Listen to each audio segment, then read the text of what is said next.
Hello, I'm Jonathan Dansby, the sous chef of the Portland VA healthcare system. Today I'm here to show you how to cut produce that you would normally have in your kitchen. First off, you want to make sure you rinsed all your produce, and then after that you want to sanitize your hands. Either wash or soap, whatever you have available, and make sure you have nice sanitary conditions. I have a cutting board here with a chef's knife along with a serrated knife that we're going to use for the tomato. First off, you want to make sure that you have a clean, dry cutting board, because if you have a slippery surface with a sharp knife, accidents can occur. First off, we're going to start off with a melon. You know, those hot summer days where you just want a cool piece of melon, you can have your melon. So the first thing I'm going to do, I'm going to take the melon and create flat surfaces.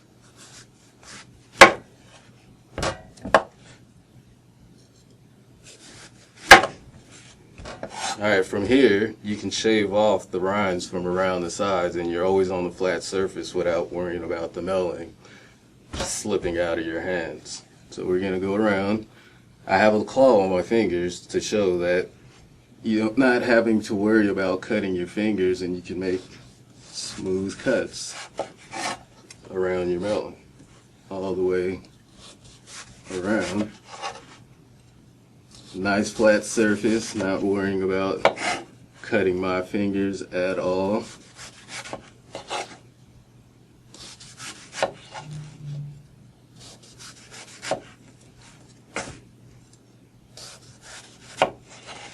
Alright, you can get rid of this into the sink. And then from there, you can just cut the melon in half, scoop out your innards, and then you can just cut the melon right into slices, however you would like. And that is nice and safely cut into slices. Now from there you can go smaller, or you can just keep them like that for a nice display. Next, we're going to slice, julienne, and dice a bell pepper. Now, a lot of people don't really know, and there's a few ways that you can go about it, but one of the easiest I found is just going around. Most bell peppers are square in a circle, and you just go around that same claw. This one's not as slippery because most bell peppers have a flat bottom, and you have 4 pieces of produce that you can do with. And then the bottom, you can just go with your same claw. See how fast and simple that was. And then, to julienne that, you can take out the pith too, if that seems to be not something you enjoy eating, which sometimes they can be a little bitter. Excuse me. And then you can just julienne that same claw I showed you at the beginning. You can just go through, and whatever your recipe is calling for, you have a very clean julienne. Very fast and simple, and you don't have to spend a lot of time on your produce. Now to dice, you can go along the same route and take those juliennes and then turn your produce and then just go back through the side.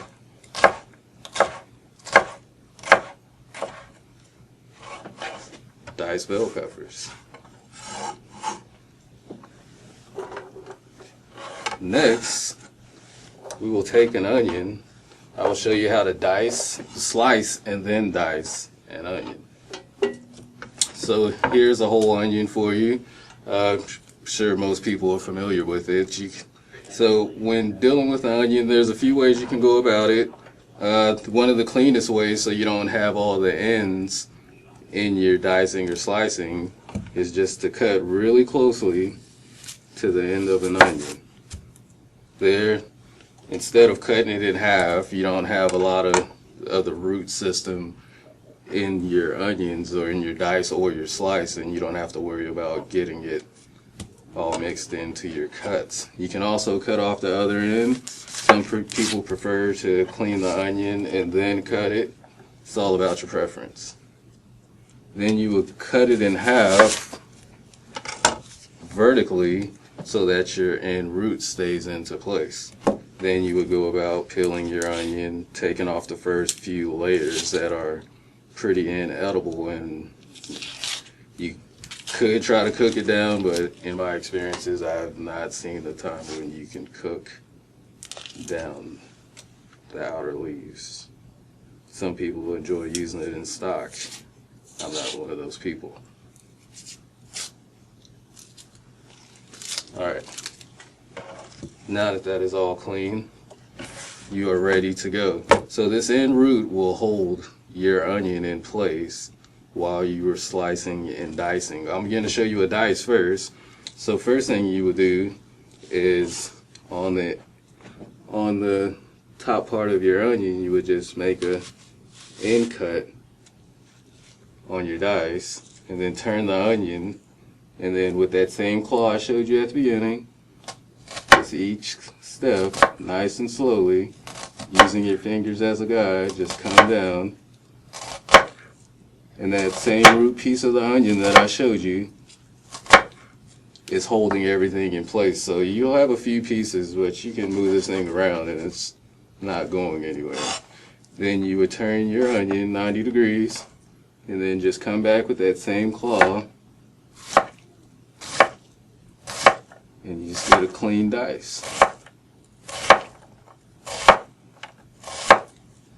Now, you could toss this, or you could utilize it by coming down in that same claw, using it, and you'll get a dice just as much. You ended up using the whole onion. That's a slice for you. Now, well, a dice for you. Now, a slice. Very easy. Depending on what you're using the slice for, you can just slice right down and cut across. Or if you're gonna, let's say you're gonna caramelize some onions, you can cut off maybe 1/4 to 1/2 inch off the edge to have a more uniform slice. And then turn your onion, you're going to use the ring lines along the onion, and that same claw that we started on the cantaloupe, just go forward. And just slowly, right through.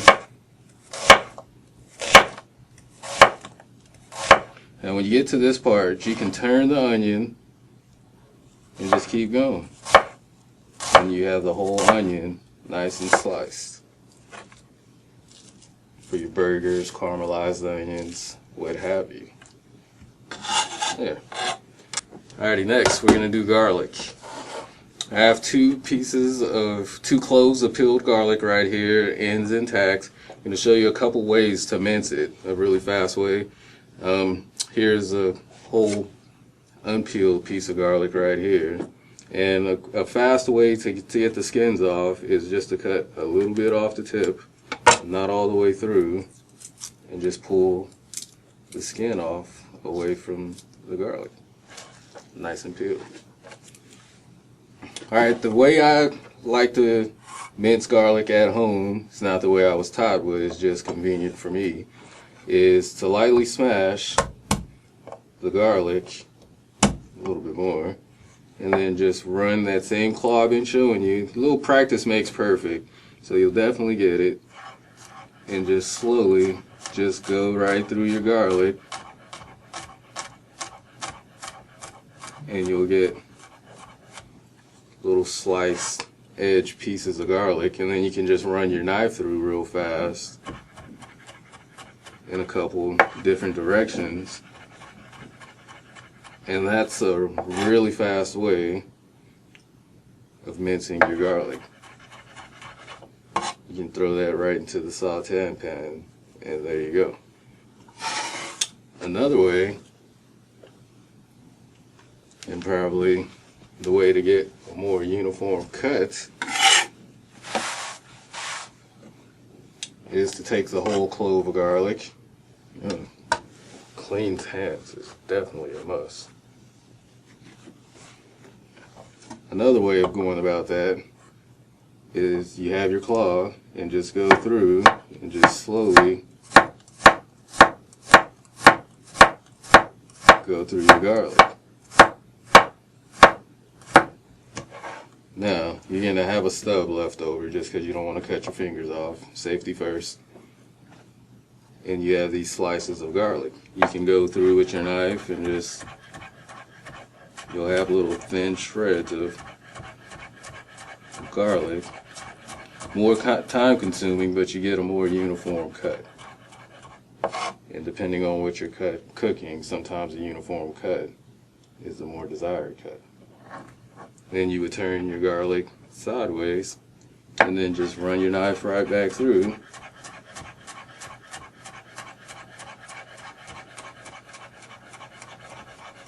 And there you go, you have nice minced garlic that's ready for sauteing or going into guacamole or salsa or what have you. The final thing I'm going to show you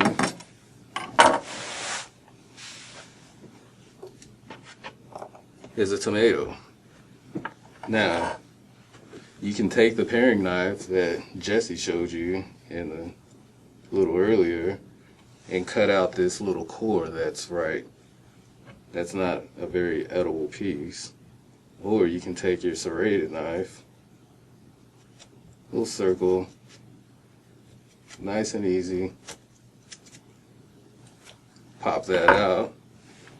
And then you can go about it as if you want to use a tomato without the seeds in it. You can just cut it in half and just dig your fingers around and pull out the seeds. You can also slice it, just taking your serrated knife, which is very easy to go through the tomato.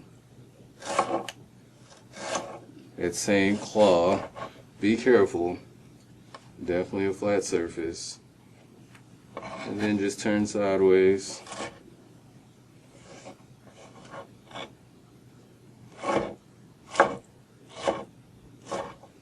And there you have diced tomato. Or you can just go with your slices for your burger. Thanks for watching. Happy cooking.